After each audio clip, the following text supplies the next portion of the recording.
Hi everybody, this is Lara at Elliott Wave Gold with a little extra video for you. A member has asked some questions about the structure of this for this first wave count, and I guess the second one as well, the structure of this upward movement. So I'm going to take a clean chart and I'm going to use some motive wave labeling to have a look at different ways of labeling this. So let's do a clean chart. Call it play.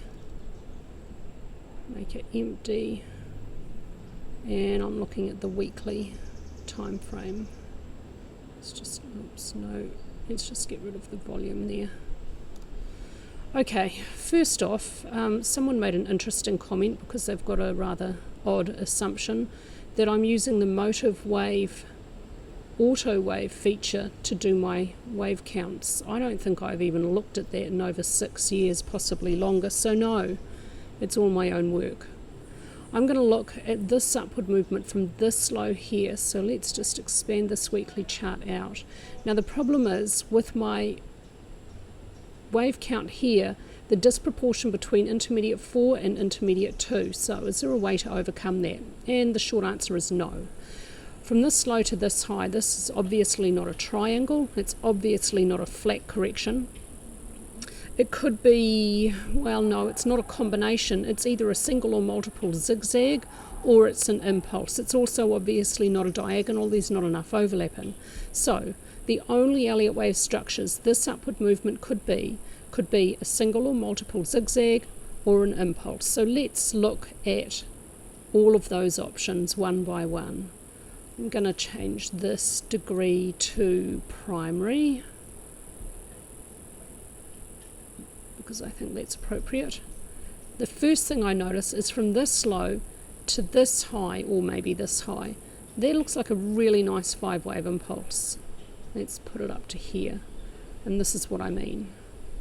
Decompose impulse, that just looks really good. It looks like that's what you want to label that as. Okay, so if we accept that for this first exercise, then the next problem is, if you want to put 3 there, then you're going to have a problem with 1 and 4 within it. That doesn't work because 3 is the shortest. 3 is probably up in here. Now 4 is probably up in here. And 1 and 2 somewhere here. Actually, I think 1 probably here. And then let's subdivide 1 as an impulse, and we can see these little corrections in there. That looks pretty good. Looks like 4 is probably a triangle on lower time frames. Let's put some labeling in for 2. This is an expanded flat, pretty common corrective structure. So that looks good so far, but now we have the problem that primary 4 is 16 weeks, primary 2 is 10 weeks. There's not so much of a problem, and primary 4 subdivides very nicely indeed as a double zigzag at lower time frames. So this is possible. And the disproportion here is not too bad. Primary 4 is 6 weeks longer in duration than primary 2. There's nice alternation between them. There's no overlap between 1 and 2. And primary 3 at 617.22 is a lot longer than primary 1 at 448.37. Okay, so that fits really well. And I think that's probably what I've got. Not quite. It could be what I could have that for the main wave count, and I might try this with 1, 2 and 3 continuing higher. I have considered an idea that in primary 3 for the second wave count could continue higher. Okay, and I think I should probably have that as an alternate. Okay, let's try something else. So I said it was an impulse or it was a multiple zigzag. What if for my main wave count it's a single zigzag? So with my main wave count here, I've got W, X, Y. You cannot label a multiple within a multiple. It violates an Elliott wave rule. The maximum number of corrective structures in a multiple is 3. To label any one of W, Y or Z as multiples themselves violates the rule because it increases that maximum beyond 3. It's one of the most misunderstood Elliott wave rules, one of the most commonly broken Elliott wave rules. That does not apply to X waves. X waves are joining waves in the opposite direction. They're not included in the total count of 3. Otherwise, it would obviously be 5, not 3. The count of 3 refers to W is 1, Y is 2, and if there is one, Z is the third. Okay, so you can't label multiples within multiples. My first weekly chart sees a zigzag beginning down here to complete a double zigzag for cycle B.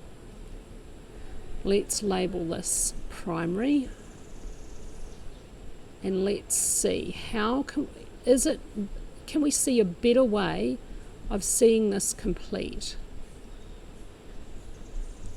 The problem my member had, he said that the disproportion in here makes it look wrong.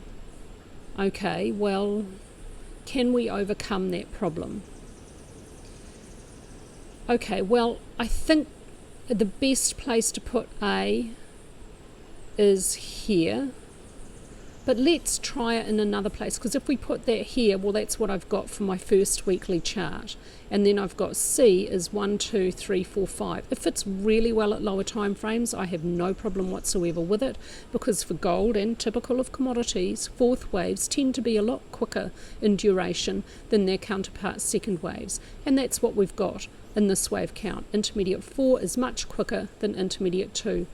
Really common situation. But if we want to try and resolve, if we see that as a problem, it's not really, but if we want to see it as a problem and try and resolve it, could we resolve it? Okay, where else could we could put A? What if we try and put A here? Well, if we do that, then it just, A can only be an impulse or a leading diagonal. It certainly won't fit as a diagonal. What if we try and make it an impulse? We could put 1 and 2 down here. Well, now intermediate 2 is only 4 weeks, intermediate 4 is 10 weeks. That doesn't look very good at all. Within intermediate 3, that looks okay. Intermediate 4, an expanded flat, that looks okay. But this just doesn't look right. Primary B is too brief in comparison to intermediate 4, 1 degree lower. That just doesn't look right. Okay, where else could we put A? Let's try and put it down here. If we put it down here, how's primary C going to continue? Well, this isn't going to work. Where's the third wave? That's terrible. That's not a third wave. That doesn't fit at all. Okay. Can you see this isn't going to fit? It just won't fit. Okay, we can't put 3 and 4 here. 3 is the shortest. 4 not only overlaps, but I think it,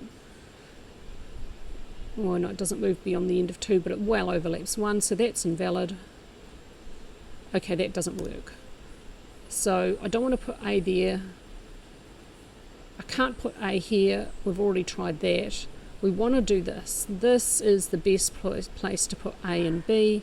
Now A has a really good 5-wave look. B is a really nice expanded flat. That's a really common structure for a B wave, and I have no problem with C. Okay, so if we see this as a problem, then what if supercycle B is not over? What if primary C is continuing? And now we're going to see this as a 4th wave. Here's another way of trying to resolve the problem. Well, actually, I think 1 goes here. Okay, now this technically will work. Okay, 3 is longer than 1, so 3 is not going to be the shortest. 4 doesn't overlap 1. But now we've got a huge problem. 4 is 17 weeks in comparison to 2 at 2 weeks. What if we move 1 over here? Well, it's not quite so bad. 4 is 17 weeks, 2 is 7 weeks. It's still really odd. It's really common for commodities to exhibit time-consuming second waves and brief and shallow 4th waves. And that's because commodities have very swift, strong 5th waves. In classic terms, we call that they like to create blow-off tops and selling climaxes. Really common behaviour, typical of commodities. In Elliott Wave terms, they have very strong fifth waves. And when they have strong fifth waves, that pull forces the fourth wave that comes just before and just after strong fifth waves to be really brief and shallow. And so that is why I am absolutely comfortable with accepting this. And we've just tried other ways to resolve that, and it just doesn't really work so well. Intermediate 2 here is 2 weeks, intermediate 4 is over within a week, a little bit longer, a little bit less than a week, and that's absolutely fine. Let's see how that looks here. Intermediate over within 4 and 2 days, intermediate 2 a double zigzag 14 days. That actually looks absolutely fine when you look at this on the daily chart. So I've just played with the only possible structures from this low to this high, either complete or incomplete. It can only be a zigzag or a zigzag multiple or an Elliott wave impulse. And I've just shown you that I can't resolve that problem by seeing primary C incomplete. I can't resolve the problem by trying to see it as an incomplete or complete impulse. I hope that makes sense. I hope that clarifies and gives a clear answer for Nick, who asked the question. And it's an important exercise to go through also, just to see if I've missed something and is there a different way of labelling this. That's all from me, this extra video update for gold for you, and I hope all of our members are having a fabulous January.